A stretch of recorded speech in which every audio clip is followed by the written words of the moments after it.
Invitational this past weekend was a good trip for us. We learned a lot. It was not a perfect weekend. We didn't win all our races. So we had some victories. We had some things that we definitely came away with that we need to work on. I think the second varsity 8 really started to figure some things out, so that was exciting to see, and same with the varsity 4. But we definitely have to work on the last half of our race. I feel like that's a weakness right now for us that we need to work on. The last 2 weeks we've been dealing with a lot of injuries and lineup switches and things like that, which is always hard in our sport.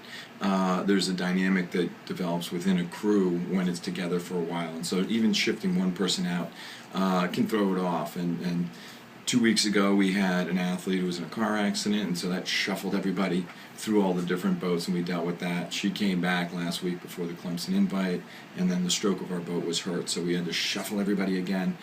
So it's been kind of difficult on the athletes, and I think trying to develop that rhythm, trying to develop that race plan has been a struggle. And so really that's, knock wood, the stroke is back to the varsity 8 this week, and we can actually work on trying to get back to where we were about 3 weeks ago.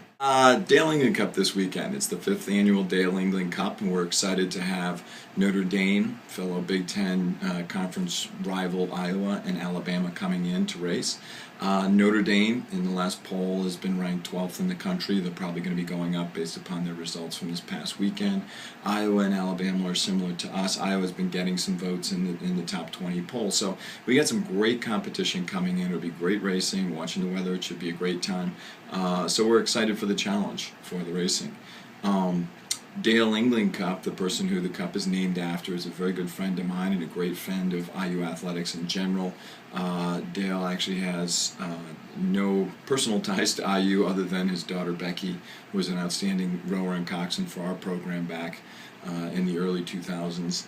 And he's stayed, a faithful fan of all IU athletics ever since. And so when we were looking to put together this regatta a few years ago, we wanted to name it after something special that meant a lot to the team. And Dale, there's not a more fitting person that we could have named this after.